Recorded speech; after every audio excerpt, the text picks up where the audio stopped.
So today I'd like to talk about role making versus role taking. We've been talking about role taking recently with regard to the use of um, the perspective of a social other or social others in evaluating and formulating ourself. This is something that a number of theories touched on, notably theories like Cooley's looking glass self or um, Mead's notion of an internal communicative process that's going on between the I and the me, in which the position of the I takes the position of the generalized other, right, the perspective or the viewpoint of the larger society, and using that position to look at ourself and evaluate how people understand and make sense of what they see. This is also something that's prominently featured in Goffman's theories of impression management, not as overtly as it would be in either of those two previous theories, but again, if the dramaturgical perspective has any validity and selves are things that we formulate and present to an audience, knowing how the audience will see the performance we're engaging in is going to require us to be able to engage in role taking. So again, role taking, just as a reminder, is putting yourself in the position of another person and looking at things from that perspective. And again, it can be a specific other person, it can be a general other perspective, a lot of different variability there. All right, so the reason why this is important, the reason why it's important for us to have a sense of how others see us, or at least a reason why it's important for us to know how or be able to infer how other people see us, is because we want to make sure that we share a definition of the situation with social others, right? So if people have a shared perception of the circumstances that they find themselves in, then it becomes possible for them to coordinate their action, right? So a shared definition of the situation allows us to establish a common perception from which we can then proceed to coordinate our actions together with the actions of others. And role taking is a very, very helpful resource in that. I'll get into what happens when role taking isn't enough in just a moment, but I wanted to spend a couple minutes talking about the advantages of a shared definition of the situation. And as I see it, I think there are three benefits. There are three advantages to people having a shared definition of the situation. First, it makes it easy for us to predict others' behaviors or responses, right? So if we understand that their perception of the moment is very, very similar to our perception of the moment, then their behavior becomes much more predictable, right? It's much more likely to fall out along the rules that govern how people are supposed to interact in those situations. The second advantage of a shared definition of the situation is it makes it easier then for us to fit our actions together with the actions of others, right? Again, our behaviors will take on an understanding that is, sort of consistent with what other people are expecting of us in that moment, just as their behaviors are conforming to what we expect in that moment. And because of that, then it becomes possible for us to create what Bloomer calls joint action. The third advantage of a shared definition of the situation is that it makes it easier for us to manage disruptions to our interactions, right? So not all interactions unfold as smoothly as we would like them to. And so when there is a disruption, when something happens that threatens that shared perception, because we were all starting with a kind of a consensus agreement on the definition of the situation, it becomes relatively easy to manage steering everyone back to that shared understanding, right? So the damage control that you engage in, so to speak, is more likely to be effective. Again, what's happening here is we're using role taking, and a couple of things to keep in mind about roles. And remember, roles are just obligations and expectations that apply to our behavior when we occupy particular statuses in particular situations. So when I am standing in front of the class teaching, there are expectations that students have of my behavior in that particular moment. That isn't necessarily the expectations that those same people might have of me in an emergency situation where I'm trying to help people get out of a building in the event of a fire. Right? So because in that instance, I'm occupying a different status and it's a different situation. Right? So roles are status and context specific, and that's very, very important to keep in mind. And so again, we use that understanding then to look at the world and more specifically to look at us, our self, from that perspective of a specific or a general social other. So there are some things that influence how skillfully and how accurately we are able to engage in role taking. And as these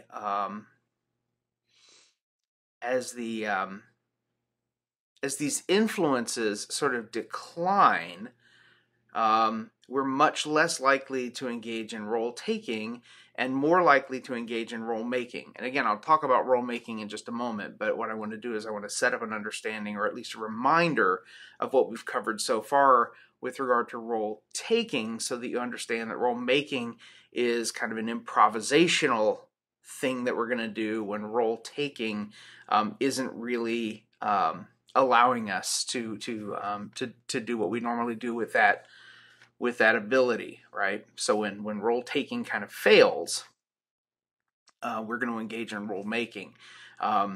So I wanted to look at some of the things that can go wrong, right? So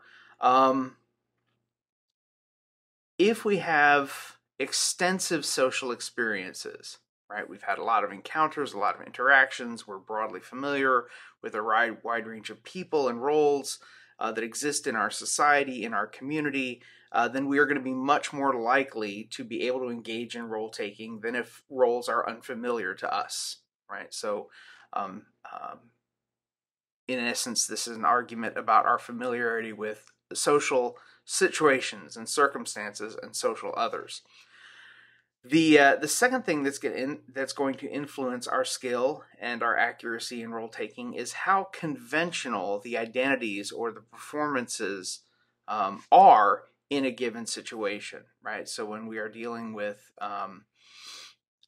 very conventional notions of parenting or teaching or governing, or pick your social role. Then it's going to be relatively easy for us to take the position of that other person and look at ourselves and look at the world from that point of view, because the role and status that this other person is occupying, from which we are going to engage in this perspective, is relatively conventional. It's relatively normative, and not outside the familiar. And so it's going to be easier for us to do that. And then the third thing that influences our skill and our accuracy in role taking is how familiar we are with the other person. So when a person is known to us, when we've spent a lot of time with them, when we know them well because of experiences and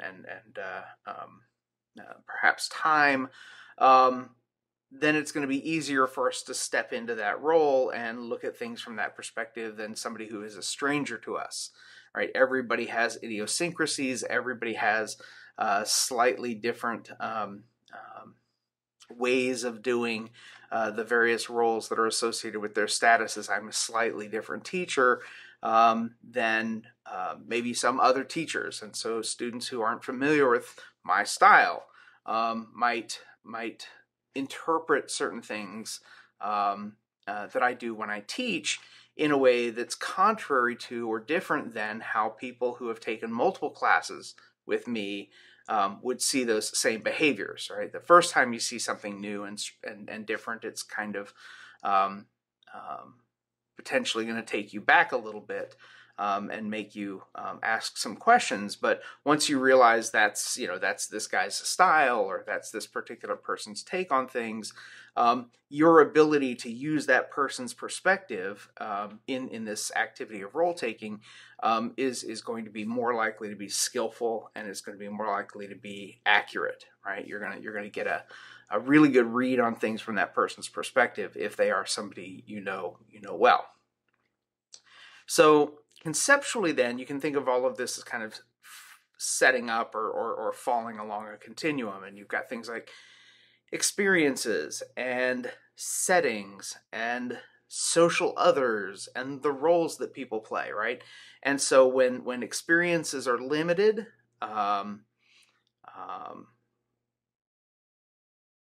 when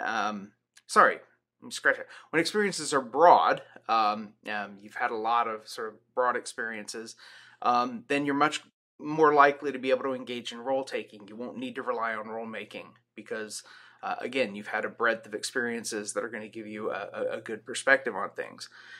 If the settings in which social interactions and social relationships are unfolding, then it's going to be more likely that you're going to be able to use role taking because, again, the way in which context is impinging on the people, the way it's influencing the people in that situation, is going to be familiar to us, right? We're gonna know that this particular set of conditions, this particular set of environmental factors, is going to imply a certain set of things for the people in that interaction. And if it's conventional, if it's very kind of predictable and normal and not outside of the mainstream, then it's going to be easy for us to sort of slot into those roles that exist inside our mind and use those to sort of look at the world, because the situation we find ourselves in is one that is fairly typical. Again, when we have unique social settings, when we're in an environment where things are not familiar to us, we have fewer resources to assume the position of social others, to look at ourselves from that perspective and look at things from that perspective. And so we're going to be much more likely to need to engage in role making. Same thing with social others, right? If the people in the interaction with us are familiar to us, then it's going to be easier for us to use their perspective in role taking. If they are strangers, then we're going to have to do the more improvisational work that comes along with role making, right? So this is the way in which role taking kind of falls apart, or our ability to engage in role taking becomes harder when situations are unfamiliar, when social others are strangers, when we don't have the underlying shared perceptions that allow us to sort of easily fit ourselves into the perspective of other people, and use that as a resource from which we can look at the world. And so what we do in those situations then, when we are in the unfamiliar, when we have limited experiences with social situations and social circumstances or social others, then we're much more likely to engage in what's called role making. Now, role making is still an attempt to see the world from the perspective of others, but because the others are either unfamiliar to us or the situations are unusual, we often have to do some improvisation. We have to sort of craft these features of our behavior in a way that still allows other people to kind of see us in the way that we want to be seen, and thus makes it more likely that we're going to end up with a shared definition of the situation. And I know that right now this is probably pretty abstract, right? It's kind of hard to talk about this stuff in the absence of some really concrete examples, but in the next lecture, I will get into some of those things, and hopefully if you're still not quite clear on what we mean by role making, once we start getting into some concrete examples of what that looks like, it'll start to firm up for you. But definitionally, right, when we talk about role making, we're talking about a process, just like role taking is a process, and so it's similar in that sense. But it's a process in which we're going to improvise some of the features of our behavior to create a role performance that fits with the role performance of others, but also is still attuned to what we want to get out of those interactions, what we want to get for ourselves out of those social relations. And there are a couple of things that you need to remember when you are thinking about the difference between, say, role taking versus role making. The first is that roles don't really determine how we act, right? That's something you need to keep in mind about roles if we're going to be spending any time talking about role making, is that roles don't determine how we act in kind of a, at least not in a robotic sense of the word, right? We talk a lot in sociology about social determinism and this idea that most of the behaviors we see reflect social influences, not things that arise from us organically. And this is no different, right? So roles are kind of the raw materials out of which we're going to be able to craft some degree of improvised performance. So there's a rough set of criteria that constitute teaching, but there are lots of different ways that one could do those things, and so, you know, to what extent does our individual agency lead us to teach in a way that's still recognizably teaching, because we're using the basic criteria, the basic set of expectations as kind of the raw material for this improvisation, but then doing it a little bit differently, doing it, you know, where you take your students out and you walk around campus and you point out social interactions to them as opposed to sitting in the classroom and talking about them in the abstract, right? Both of those things I think would be recognizably teaching, but in that second example, or in the first example where you're walking around campus, that's much more distinct. That's a little bit more outside the norm than most students are probably used to, right? The expectation is we're going to be staying in the classroom. So role making requires us to employ a higher level of agency, right? That ability that we all have to sort of individualize our role behavior. It's the ability to exercise some degree of control over our social circumstances.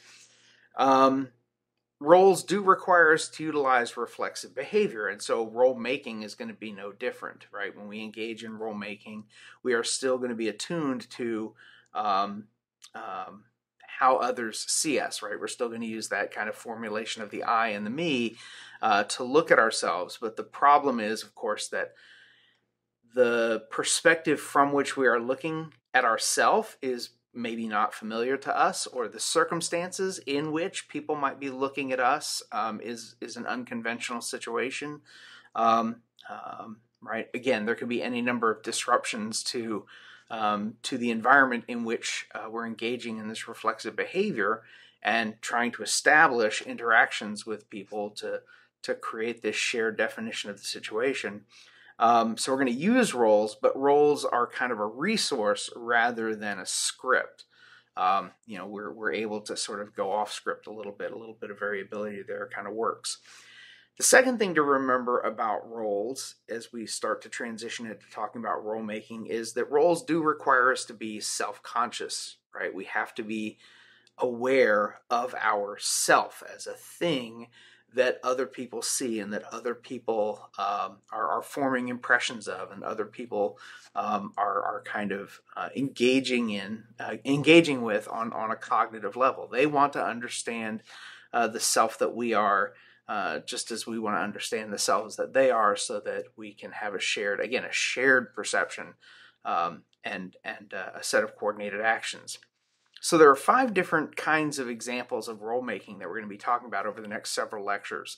And I'm going to go into all of them kind of, again, in separate lectures. We'll talk about them a lot more in depth. But these are things like aligning actions, the process of role exit. We've got a set of role making activities that revolve around what we call emotion work. There's the management of stigma, which we've read a little bit about in the context of Becker, but also you've probably picked up on a lot of that in descriptions of the activities and the interactions of people who are homeless with other members of the public. And then finally, of course, there are openings, which are the initial sort of stages of an interaction, right, that kind of establish initial understandings of identity and purpose and perception that will eventually, hopefully, lead to a shared